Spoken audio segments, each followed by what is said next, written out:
Welcome to State of the State. I'm Darlene and I'm in conversation with our new Secretary of State, Gregg Amore. Welcome back.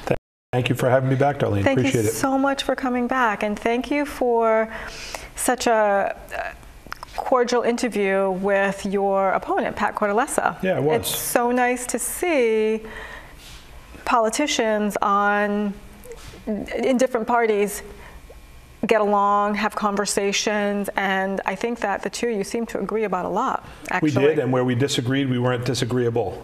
Exactly. So that's kind of where we should go back to. When I was giving my inaugural speech, I talked about that. Mm-hmm. We have to start looking at our political opponents not as enemies, but as fellow Americans, fellow mm-hmm. Rhode Islanders. Mm-hmm. And I think that's really important. We've lost some of that, and we can disagree and still know that each side of the political aisle is looking for the best thing that they believe to move the country forward. So mm-hmm. Hopefully I can use this role as Secretary of State to send that message that we can be agreeable even in disagreement. Absolutely, some more goodwill. Okay, so where should we start? Let's start with your little bit of upbringing and your background. Sure. You are a lifetime resident of East Providence. I am. You graduated from East Providence High School? I did, 1984. 1984, and then you went on to Providence College. I did. And then you got your master's degree. I got my master's degree from New England College. Okay. In public policy. Yep. So my undergrad degree was at Providence College in history, and then I have a whole host of credits in history post-grad, but then I shifted gears when I thought maybe there was an opportunity for me to get involved in public policy some way, so I've got a master's degree in public policy, but I'm a lifelong townie. Mm-hmm. I went to school there. I coached there as a teacher. Do you still coach there? I don't. Okay. This is the first time in my life I've had one job. So the Secretary of State's job is the first time. Probably all you can handle, right? Yes. So I always had a teaching job during the day. I was teaching mm-hmm. history and civics, and then I would coach either the hockey or the baseball team, depending on what season it was. And I did that for around 27 years, and then I became the athletic administrator for the district. So I still taught a little bit, mm-hmm. but I didn't have a full teaching schedule. And I was the athletic director for 7 years, and then I ran for Secretary of State. But prior to that, I spent 10 years in the House of Representatives, mm-hmm. Representing East Providence. And that started what year was that? 2013. I was elected in 2012. Okay. Do you have a favorite story about East Providence or memory or something special to share about the town? I mean, the word townies is used all the time, but we like to say townie pride. Because even though the city has roughly 50,000 residents, it's a small town feel. And lots of folks who live in East Providence come back, buy homes there to be near their families. And so generations I'm a fourth generation East Providence High School graduate. Wow. And that's pretty common. We have about 45% of our teaching force that is connected to the city. They either live there or their parents or relatives live there. And that's very rare mm-hmm. these days. So, we call it townie pride because there's a sense of community that I think is unique in the state. So I'm most proud of the new East Providence High School since I had a lot to do with that. You did. I had a lot to do with the financing, I had a lot to do with the preparation for it, and it is a state-of-the-art building. But what's really unique about it is the career in tech is embedded. It's not a separate building. They're not the poor cousins who have to, sit on a different campus. Mm-hmm. They're embedded. They're right up front, and it gives all of the students there an opportunity to see what's going on in those classrooms. Because our trades are really important. Very important. And the folks who are doing that work, the plumbers and the electricians and the carpenters, they're aging out, and we need a next generation of workers in the trades. Okay. So, what inspired you to get into politics?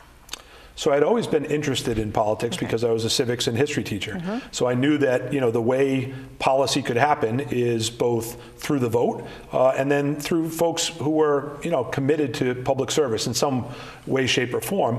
And I didn't think about it. There was an open seat in East Providence after redistricting. A few people approached me, said you'd be a good candidate. I ran in a three-way primary. I was fortunate enough to win narrowly. And then after that, I didn't have an opponent. I went the next 4 terms without an opponent. I guess that's you were that good. That's good for me, not great for democracy. I think everybody should have an opponent and be able to talk to people about what their vision is and what they've accomplished. But I always had kind of a political bug. I wrote a column for the local newspaper, the East Providence Post, for years, and it talked about, it wasn't deeply political, but it was certainly civically engaged, and it talked about our history, and it talked about both sides of an issue, and so there was an opportunity for me to run, and I did. Okay. So let's talk about your new job, one and only job. The Secretary of State's, that position is focused on a few things. Yeah. Do you want to give our viewers a little overview? Sure. Okay. Sure. So the thing that the office is most known for is elections, but not every aspect of elections. Basically, it's voter registration, creating the ballots, being a resource to the local canvassing offices, being a resource and a partner with the Board of Elections, and preparing for elections. So voter registration really is the key, and maintaining that voter registration list. That's the thing that Secretaries of State are most known for. But our biggest operation is our business services operation, because every business in Rhode Island has to register through the Department of State, and then to maintain good standing, they go through the Department of State. To patent, they go through the Department of State. Trademarks, they go through the Department of State. And support for all of those things is through the Department of State. We also are the keeper of the state's records and public information. So the state archives are under the control of the Department of State, but also all public information from public bodies is stored and maintained by the Department of State. So there's a vast array. The state library is managed by the Department of State. So there's a whole host of things that the Secretary of State deals with, and there are many divisions, including one that we have bulked up, and that's the Civic Education Division. I come from the education world, so one of the things we wanted to do when we got into office was build that program up a little more, and that's community outreach, voter registration, going into schools and talking about the things we started this conversation with, talking about civic engagement in a civil way. Let's talk about the present process or law for voter registration. Yep. What does that look like? So you can register traditionally with your canvassing authority. That's the way that you and I probably registered. You can register at your high school when they have voter registration day for a young person. You can pre-register for that at 16 years old, and that's been the case for a while, and then you become active when you turn 18. You can register online now if you have the proper documents to do so. Okay. So there's a whole method, a varying methodology to register. And then once you're registered, we have your information, we have your signature, and some people register at the DMV, and we want to use this moment to do some public service announcement. We need people who are registering at the DMV to be really careful about the signature that they're giving to the DMV. A lot of people do that quickly. We use those signatures to verify, and it's important that we have a good signature on file to match the registration signature, like you and I have, and to match the signature on the envelopes if people are voting by mail. So there's a whole host of ways to register, and we've just gone through them. Okay. Now, is the present system satisfactory, in your opinion? I think so, although I'm an advocate of same-day voter registration. Why? Which sounds something, it sounds like some scary thing, but we do it already for presidential elections. So I think 5,000 voters registered on the same day for the presidential election last time around. In Rhode Island? 5,000 new registered voters on election day. On election day. Okay, now you said that sounds scary. Yeah. Why might that scare someone? I think people think that there are going to be busloads of people coming in and swaying an election without proof of residency. Okay. But you have to have a voter identification, and it has to definitively say where you reside. Okay. And if you don't have a photograph ID that proves that, then you have to have another piece of identification that proves that. So 22 other states do this now. And they don't do it at polling places. You don't go to your polling place and do this. You go to your city or town hall, you register just like we would register, but you can vote that day. Okay. Unlike now where there's a 30-day gap. So you get 30 days out, you cannot vote. Okay, so you go to your city or town hall. You would go to your city or town hall. Register. From there, you go to your assigned. You'd vote right there. Oh, you'd vote. And that ballot would be kept there and then added to your district. Okay. Would someone be able to vote somewhere else, like at their polling place? Or I think the fear might be that someone is going to vote in multiple cities or multiple states. Well, you couldn't, I suppose you could do it at a polling place in the same city. Okay. But because on same day you have to present definitive identification and residence, it would be impossible to do that. I suppose there's a remote chance you could register in East Providence, let's say, at the City Hall, vote, and then try to go to a polling place and vote again. But even then, you'd have to present identification, and I think we'd be able to quickly enough in the voter registration system get that information to those poll books, and it would come up that you already voted. Okay, so you think there's something in safeguard in place? Well, sure, because now you're registering through the voter registration system. Okay. So technically speaking, that should be distributed, and then when you came up on the poll book in that place, you would come up as having already voted. Okay. We have not seen a problem with that in the presidentials where it already happens. We have not seen a problem with that. Okay. Now, so as far as the rolls or the registration, South Kingstown, there's a poll worker in South Kingstown that reported there were 828,000 registered voters in South County. That's Washington County. In South County. And that's the entire population of the state. Have you looked into that? Yeah, that's not accurate. That's not accurate. Well, you mean the statement's not accurate, yeah, or the numbers not accurate? Okay. So how do you say? Is the statement that there are 800,000 plus registered voters statewide? No, in South County. Yeah, that's a statistical impossibility. Okay. Yeah. So I'm not familiar with the statement or who made it. Okay. So let's talk about this. Okay. You are registered when you register, all right? So you could have somebody that registered years ago, and if they did not contact their local canvassing authority when they moved out, if they did not go online and change their voting registration when they moved out, or if they left, then yeah, you could remain on the books for sure. In fact, just recently, I think we're about to do a press release on the ballot cleanup, excuse me, the voter registration cleanup. Okay. We've just removed 60,000 voters from the voter registration list. Now, what's that process? The process is during the pandemic election of 2020, we had applications go out to addresses of all registered voters. The ones that came back undeliverable, those people become inactive. They're inactive. Doesn't mean they're off the registration list. They're just inactive. They'd have to come and prove who they were before they voted again. Once you go through 2 election cycles as an inactive voter, now you're coming off the list. And that's what we just did.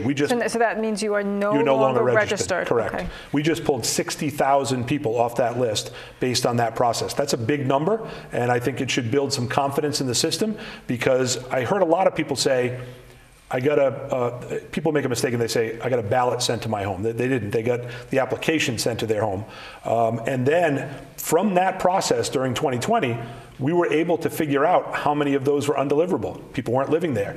And that created the inactive voter list, which then 2 years down the road has created a more secure list. But we're getting communication on a daily basis from Social Security Administration. We're getting it from the Department of Health on deaths. We're getting it from the electronic registration, which 38 states are involved in, and they send information back and forth to each other to let other states know someone has moved here from your state. And so on a daily basis, those voter rolls are being cleaned up. This is a much better and much more secure process than it was even 6 years ago. There's, I think, some confusion around ballots and votes. Right. Want to help parse that out? So I've never seen a disparity between the ballots and votes. Okay. I don't see any evidence of that. I know there's a discussion about voter ID, not actual voter ID, but voter identification numbers, and there being a gap in the list. But the gap in the list only exists because we identify folks from cities and towns alphabetically. So 1 would be Barrington, and then 39 would be Westerly. And when the system changed, there was a created gap. But I've never seen any evidence of there being more votes than ballots. Okay. And those are audited, by the way. We have one of the best auditing systems in the country, the risk limiting audit. And basically, we pick precincts and we pull those ballots out, both mail ballots and actual inserted ballots, and human beings sit at a table under the lights of a camera. The whole thing's recorded, and they count those, and then they put them through the machines again, and there's an algorithm that determines if they're 95% accurate, and I think our number's higher than that, 97% accurate, to determine whether that precinct number was equivalent to the ballots. And thus far, since we've been doing this, it's been right on. Okay. So, and Rhode Islanders should know that. They should feel good about that, because we are auditing our elections. Okay. What is rank voting? Ranked choice voting. So it's an attempt, I suppose, to try to get a majority elected person rather than a plurality, right? So right now we can elect somebody with 35% if there are 5 people in that race. Ranked choice attempts to get a person who will receive 50.1% after we go through the ranking of the candidates. For instance, there are 4 candidates, you rank them 1 through 4. Through the first go around, the top, you determine who the top 3 are. Then we pull those other ones and we look at their second choice and their third choice. And so it's a long process to get to a consensus of who the 50.1% is. It's happening now in Alaska, it's happening in Maine, it's happening in a couple of municipalities. I'm not sure about it, to tell you the truth. I need to learn more about it. My personal opinion is that I don't think we should do something that would confuse our voters even more than they are now. And I'm not saying they're confused, but they are questioning elections now. So my personal opinion is, let's really look at this, study this, see how it works in other places. One of the current concerns I do have about it is the thing we just talked about, the audit. I'm not sure how we'd be able to conduct an audit for a ranked choice election, because our audits are done, and for instance, we audited the governor's race this last time. So you would go through the list, and you hear people say McKee, and they put it in the McKee pile, right? Rihanna, they put it in that pile. Kalis, they put it in that pile. I don't know how, I'm sure there's a technical way to do this, but we don't do it now, how we would do that in a ranked choice system. Okay. Be very difficult. Right. One more question on voting. What's express vote? So the express vote is a machine that we have, the express voting machine, that's required by federal law for disabled folks. So the machine has many aspects that help people who are disabled with their vote. And you don't vote on the machine, you create your ballot on the machine. So a ballot is produced after you go through the screen and touch the choices you make. The ballot is produced just like the ballots that you see, and then that ballot is run through an ES&S counting machine. So that's what the express vote is. It's mandated by federal law, and we had an issue with it in the primary where the names appeared different on one of the ballots. The Spanish-speaking screen ballot appeared different, and it created a problem. We've put forward legislation that is going to be heard in the House and Senate to fix that issue with the testing of those machines and with the updating of technology, allowing the Board of Elections to expand their testing so that we make sure those machines are accurate. It was the first time we used them, and there was a mistake made, and it was based on testing. And you probably recall there was a lot of controversy around that with the last Secretary of State and the Board of Elections. We've tried to fix that issue with this legislation that will very clearly delineate whose job it is to test, what that testing looks like, and make sure that those machines are ready to go on Election Day. But we really have no choice on those machines because federal law requires us to have them for disabled voters. Okay. Anything else that you want to say on the topic of voting before we move on to something? No, I think we covered a great deal there, yeah. All right. You are the state's history keeper, so to speak. I am. Okay, so I believe President Biden has moved a curriculum into the schools, and if you're not following that curriculum, some funding may be pulled. I'm not familiar with that. I am familiar with curriculum because I taught history and civics for 27 years. So there are national standards that have been around for a long time. And then there's the Common Core standards, which I'm sure you're familiar with. There was a big debate about that. Well, let's pause there and just quickly tell our viewers what the big debate is. So the Common Core standard debate was, should there be a national standard for every state, all the 50 states, or should they be able to figure out what their own standards are? And each state had their own standards already, and the Common Core fizzled out because there was pushback from both red states and blue states about taking ownership of their standards. So there have been U.S. history standards that I've taught with, and standards are not necessarily directed curriculum. They are things like, you want to learn about, for instance, the founding documents, right? That would be a standard, right? And then there'd be a scope and sequence. Okay, what do we do with this? The origins of the founding documents, where we talk about natural law, we talk about the documents that existed prior, the Magna Carta, and that's the sequencing. I'm not familiar with any national curriculum that would be tied to education funding. I never experienced that in my experience. There was a debate about Common Core. I was actually one of the people, I guess, on the left that was against Common Core. I thought, first of all, I didn't think it was appropriate curriculum in the early grades, especially in math. But I also thought that, states, for instance, we have the burning of the Gaspee, which many people would say is the beginning of the American Revolution. Many would. I'm one of those people, right? So we were ahead of that should be embedded in our curriculum and discussed, and that's a state thing. I rather doubt that Iowa is talking, they should be, but I rather doubt that they're talking about the burning of the Gaspee and the role that had in the American Revolution. That should be a part of the Rhode Island curriculum in history for every student that takes U.S. history in Rhode Island, where it might be a sentence or maybe not even in a treatment of American history in some other states. That's kind of a narrow example of allowing states. Look, there are basic things in math and ELA that you can certainly have in every school in America. But when it comes to social studies, history, I think it can be adapted to the state where it is. Okay. So do you see any changes happening in history, or how we're teaching history? Yeah, I mean, I think depending on the level. So I taught AP US History. Now, AP US History had a lot of discussion about varying points of view, right? Here's a historian who looked at this way. Here's another historian who looked at it this way. The kids would read both, and then I'd say, what do you think? And they'd pull a little bit from one place, or I 100% agree with this person, I 100% disagree with this person. And then I would ask them, okay, let's use facts to support your point of view. And that's advanced history. On the very base level, the curriculum should be pretty consistent. There are themes throughout American history that every history teacher should be dealing with. Immigration is one of them. But immigration is not a theme for today or yesterday. It's a theme throughout American history, right? Why did the first immigrants come, right? They were looking for opportunity, religious freedom. Now, some of that is the same, but some of that is much different, right? Economic hardship in the homeland. You can talk about that through the timeline of American history through themes, and you're touching upon all immigrants' experience, not just certain ones. Now, if you're in a school in Westerly, for instance, you might want to focus in on the Italians. There's a large Italian population in Westerly. It would be great to then take that immigration theme and say, let's talk about why the Italians came here at the turn of the century. Okay. I lost my train of thought, Greg.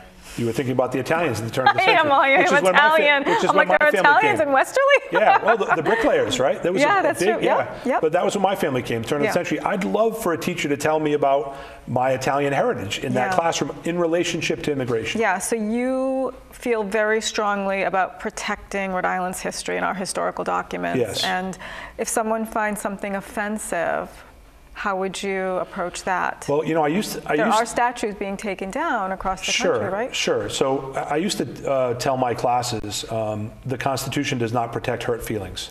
And they would say, what does that mean, Mr. Amore? I said, well, you can say what you want to say, and that's your right. And we're all offended at one point or another. I think the way we deal with these subjects is how we fix that, right?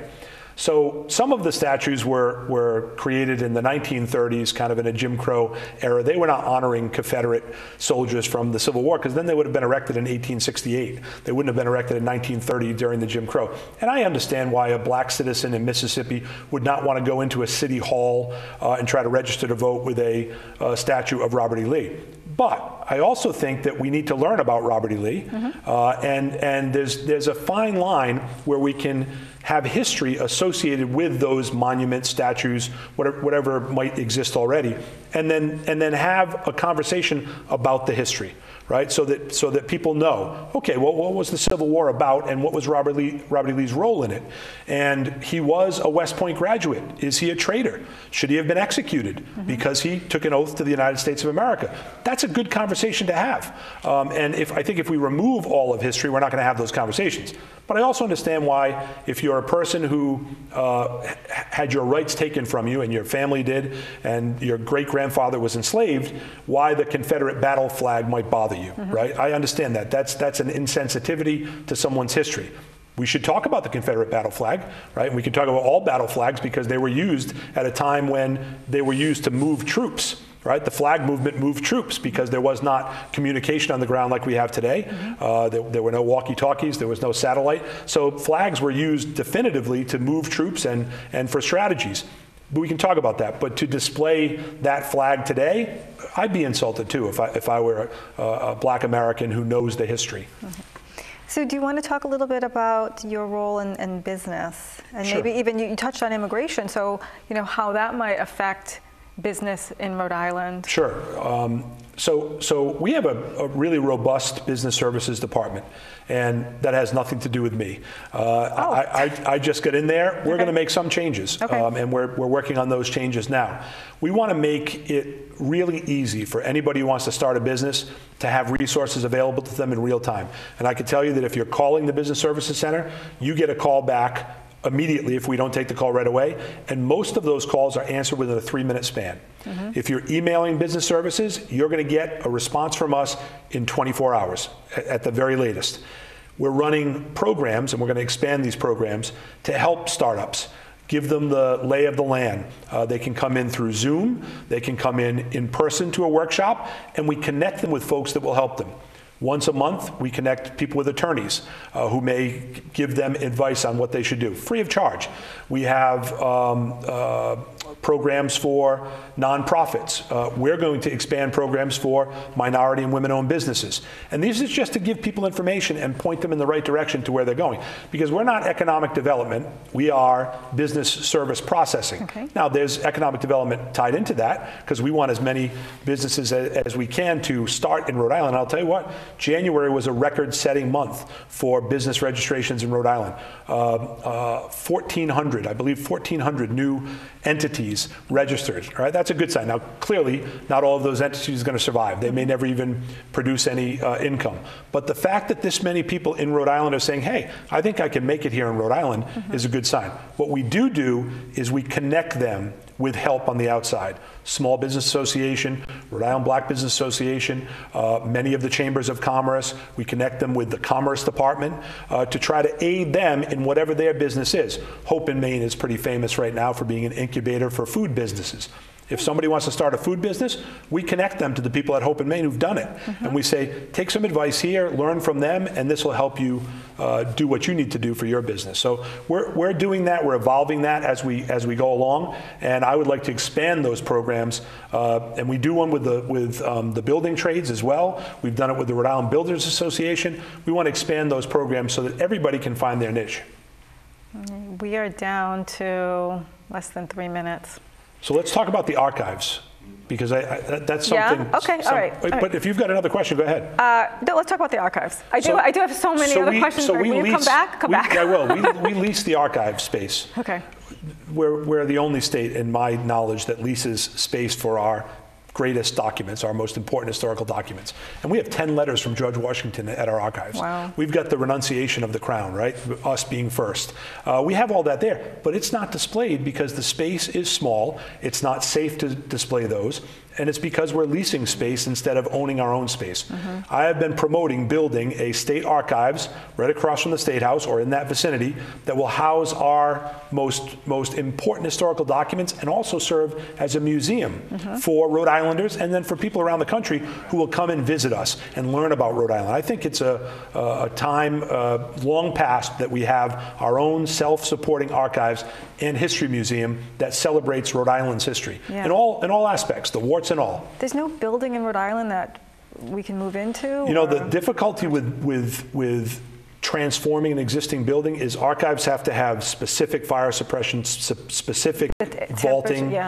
It's really, so what we've looked into this. Our transition team looked into it, and we determined that the cost would be way beyond what the state would afford if we tried to convert an existing building. It's actually easy to build from the ground up. So I don't mean to cut you short. No, that was good. I just wanted to get that out. I know, but you're going to come back. I'll come back. I'm happy to hear that.